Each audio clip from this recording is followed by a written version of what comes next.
banyak sebenarnya, dan FTIR hampir bisa menganalisa semua. Tentunya harus dipreparasi lah ya gitu ya, dari yang padatan, gas, cair, semua sebenarnya FTIR itu bisa. Kita coba sekarang ini FTIR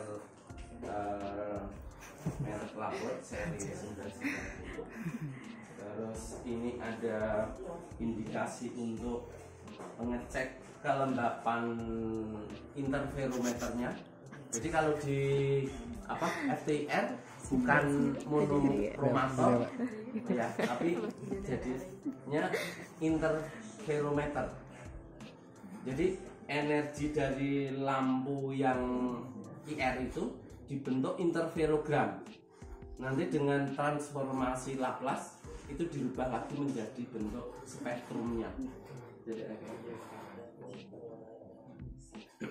nanti kalian bisa baca karena di Google banyak lah ya teori kayak gitu. Nah, di dalam FTIR itu ada material yang tadi, karena dia bekerja di IR, itu ada material namanya beam splitter, karena dia itu secara prinsip adalah penjumlahan dan pengurangan dari gelombang sinar IR gitu ya. Nah, biar dia bisa punya sifat itu menggunakan material namanya KBR. Nah, KBR itu sifatnya higroskopis, menyerap. Jadi desain dari suatu FS interferometernya itu adalah pertama, KBR-nya itu harus di coating biar lumayan tahan kelembapan. Tapi dia tidak boleh di coating tebal-tebal kan, karena dia dia bisa lewat, juga bisa memantulkan sifat dari beam splitternya yang KBR di dalam itu. Nah, dia di coating khusus gitu. Terus seal interferometernya juga harus dirapatkan, tidak boleh kelembapan dari luar masuk. Terus di dalam sendiri itu dikasih desikan, biasanya CAS4. Ini ada ini yang cara untuk nyerap begitu. Nah, dia biasanya nggak pakai model silika, biasanya CAS4 gitu. Cuman kalau dia bilang dia bisa di regenerate, berarti semacam kayak silika. Ini ada sini. Kalau yang CAS4 itu cuma nyerap aja, tapi dilepas susah. Dan itu sebenarnya yang ideal, karena apa yang ada di kelembapan ruang interferometer jadi keserap aja gitu. Tapi kalau ini kayak silika, ada jenuhnya kan gitu, nanti kan akan malah lepas lagi ke sana. Nah, ini nanti ada petunjuknya, suruh ganti biasanya 2 minggu atau berapa ini suruh ganti yang di sini. Ini ada di dalamnya sini. Dan ini masuk ke dalam. Jadi FTIR seperti itu. Nah, ini biar kita punya panduan untuk melihat kondisi ini, biasanya FTIR itu ditambahkan sensor seperti ini. Terutama yang perlu kita lihat itu adalah ini kelembapannya ini.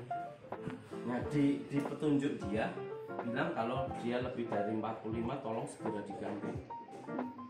Tapi sebenarnya gantinya jauh lebih baik kalau di bawah ini, karena kan kelembapannya lebih bagus kan, dia uap airnya nggak mempengaruhi KBR-nya. Ya, itu interferon. Nah, itu seperti ini. Nah, ruangannya gini.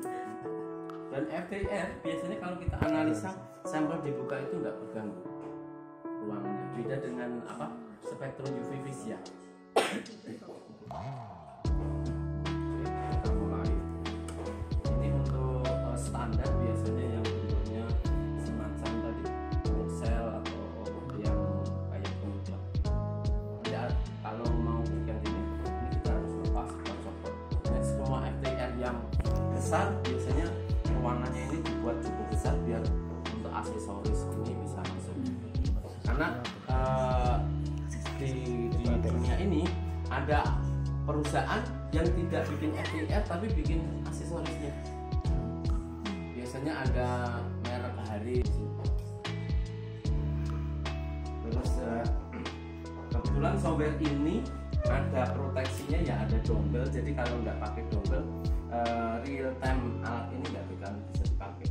Tapi softwarenya kalau saya belum mencoba, cuma diinstal di komputer aja, mungkin kalau untuk olah data barangkali masih bisa. Tapi kalau untuk ngambil data tentunya akan nggak bisa, karena ada beberapa fitur yang nggak aktif kalau nggak dicolokin.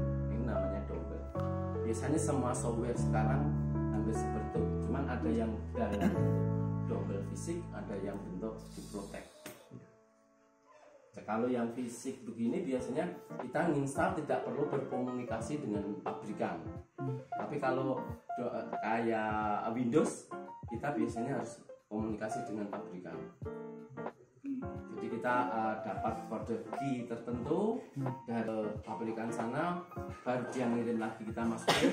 Kadang masih kita kirim lagi baru di fit. Jadi kalau ada apa, ambil aja nggak apa-apa, hilang. Itu ZNS nya nggak terlalu fatal, kuris.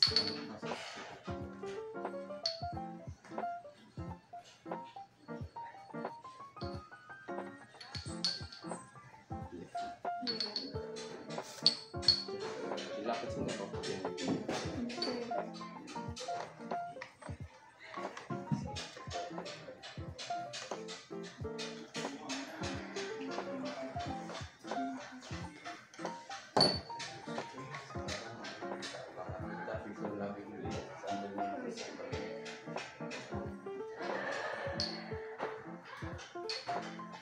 Silahkan dicoba sendiri. Pertama ini tentunya ditutup nanti kalau nggak noise kayak tadi, lihat kan ya tadi ya, sampai kira-kira cukup apa ya, merapatkan gitu ya, bukan untuk menekan tapi untuk bener-bener apa, tertutup gitu ya. Ya oke ya, gitu aja.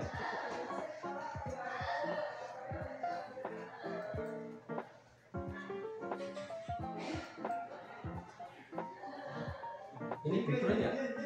Oh, anu aja langsung ke sampel aja, nggak apa-apa. Kan gini, ini cuma untuk bener-bener ngambil background, nggak ada hubungannya ke untuk analisa.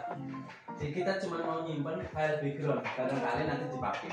Tapi kalau kita real mau langsung ke sampel, yang sampel kolek aja, karena di situ pas tadi kan kita sudah setting. Pertama ambil background gitu, makanya kita sampel aja. Karena juga akan mengerjakan ini apa, background tadi juga.